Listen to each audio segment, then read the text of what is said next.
welcome back, balik lagi di channel Atoa Hayato. Review One Piece chapter 935.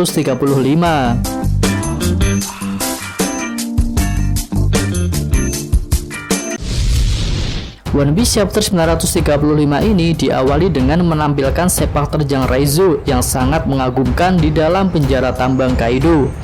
Dengan jurus-jurus ninjanya yang menawan, Raizo berhasil mendapatkan kunci borgol batu laut tersebut. Namun aksinya yang menukar kunci itu telah terciduk oleh salah seorang penjaga.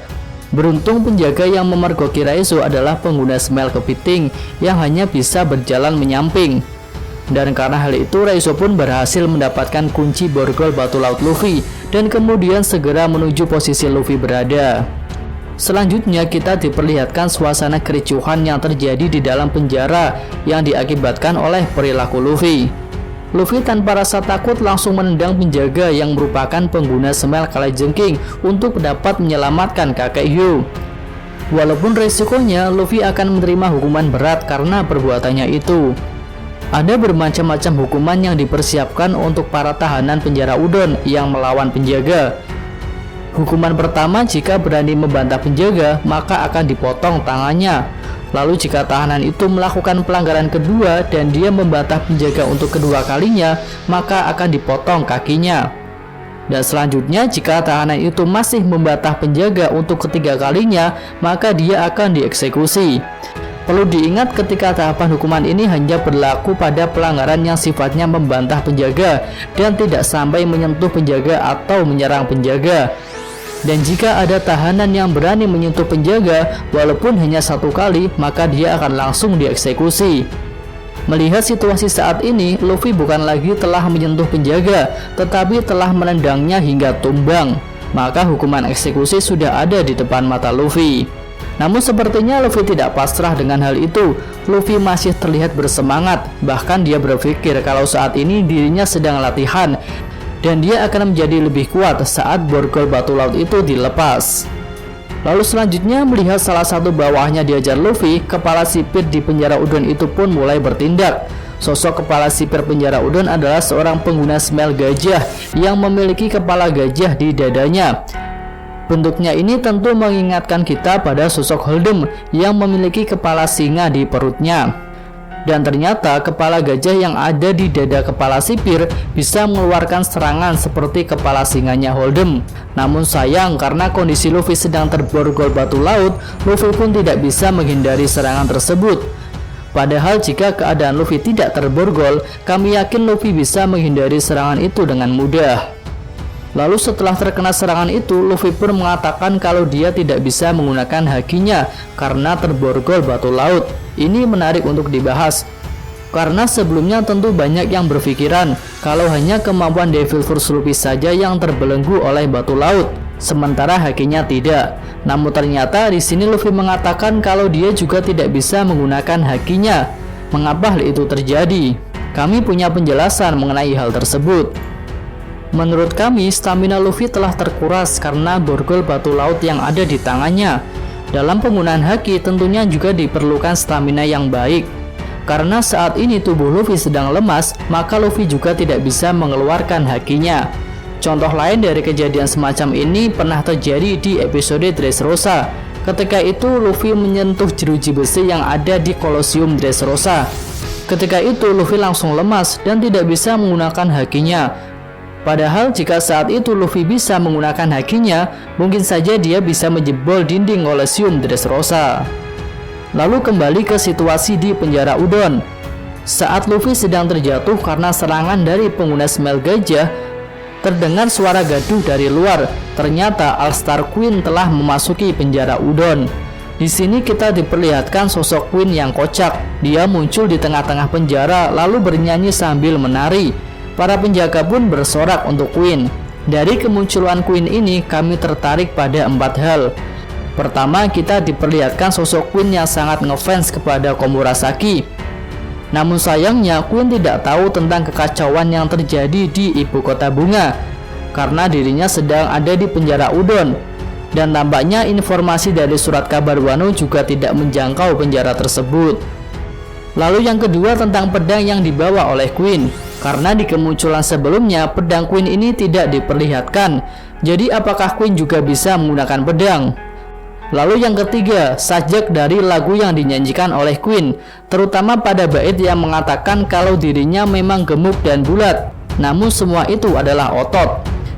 Dari sajak itu kami melihat sebuah clue kalau kemampuan Queen ada pada tubuh besarnya yang sangat kuat. Sepertinya hal itu melambangkan kemampuan Busu Shokuhaki yang kuat.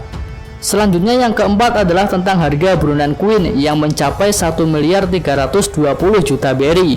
Harga buronan yang cukup tinggi, walaupun tidak lebih tinggi dari Luffy. Namun harga buronan Queen ini lebih tinggi dari komandan pertama Big Mom, yaitu Katakuri. Dan karena hal itu terjadilah perdebatan di kalangan fans One Piece tentang lebih kuat mana antara Queen dan Katakuri. Untuk menjawab pertanyaan itu kami sudah kupas tuntas dalam video yang ini. Jika tertarik silahkan bisa ditonton. Oke, lalu selanjutnya setelah melakukan selebrasi, Queen pun duduk di atas panggung dan dia memanggil kepala sipir. Queen menanyakan tentang permasalahan yang terjadi di penjara Udon saat ini. Secara garis besar ada 3 masalah yang dilaporkan oleh sang kepala sipir. Pertama tentang Eustace Kid yang berhasil kabur. Kedua tentang kunci borgol batu laut yang berhasil dicuri, yang dibuat oleh Luffy, dan saat ini Luffy juga mencoba untuk kabur. Melihat laporan tersebut, wajah kocak Queen kembali diperlihatkan. Lalu kemudian scene pun berganti. Kali ini diceritakan tentang tim Law yang ada di kota Ebisu. Tim Law ini ternyata sudah bertemu dengan Tonoyasu, yaitu warga kota Ebisu yang sebelumnya melakukan perjalanan bersama Zoro. Di sini diceritakan kalau pedang Zoro telah dicuri, kemudian Zoro mengejar pencuri tersebut.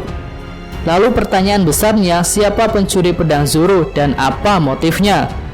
Kami menduga kalau yang mencuri pedang Zoro adalah Wishing Hor atau pria tengah malam yang telah mencuri harta di ibu kota yang kemudian dibagikan kepada para penduduk miskin. Namun motif dari pencurian pedang Zoro ini mungkin bukan karena harta belaka, melainkan ada motif lain. Menurut kami mungkin alasannya adalah tentang pedang Susui.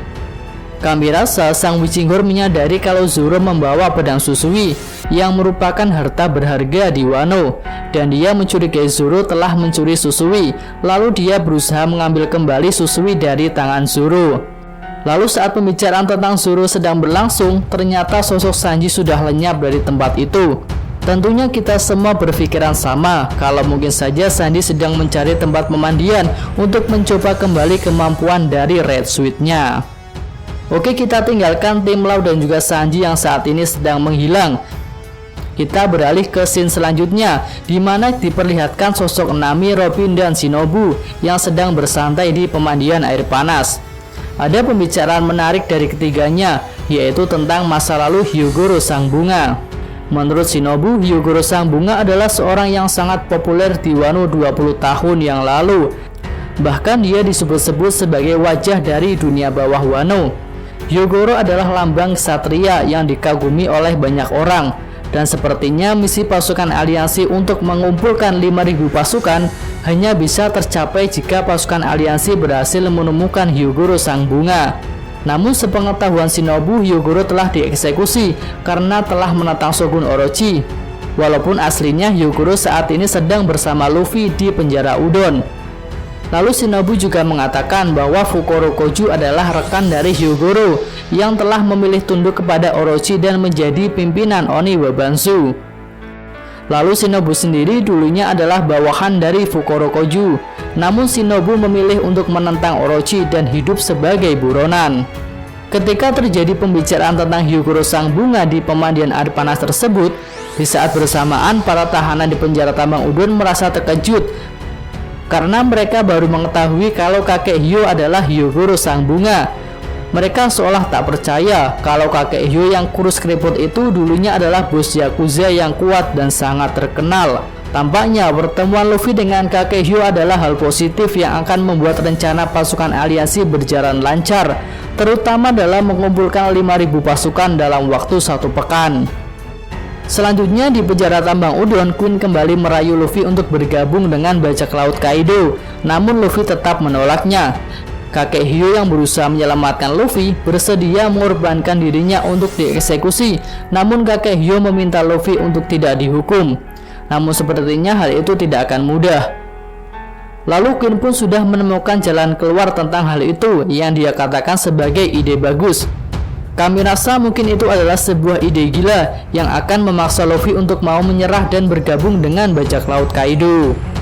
Lalu dari kejauhan, Raizo melihat Luffy sambil memegang kunci borgol batu laut yang sudah dia dapatkan. Namun jarak yang cukup jauh membuat Raizo tidak bisa memberikan kunci borgol itu kepada Luffy. Terlebih lagi di sana ada Queen. Jika salah bertindak, maka usahanya untuk mendapatkan kunci itu akan sia-sia. Dan di saat itu tiba-tiba Raizo dikejutkan oleh seseorang yang berbicara dari dalam sel di belakangnya. Dan alangkah terkejutnya saat Raizo mendengar kalau orang di belakangnya itu mengaku sebagai Kawamatsu. Kawamatsu sendiri adalah salah satu samurai kuat yang sedang dicari oleh pasukan aliansi. Dan ternyata tahanan misterius yang telah melempar duri ikan itu adalah Kawamatsu.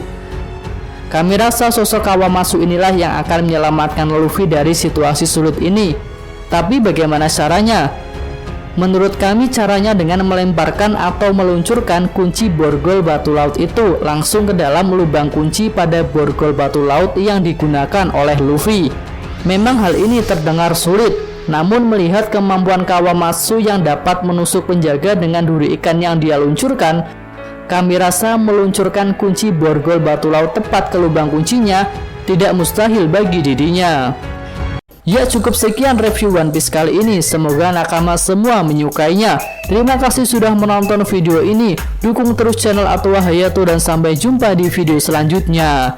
Yo.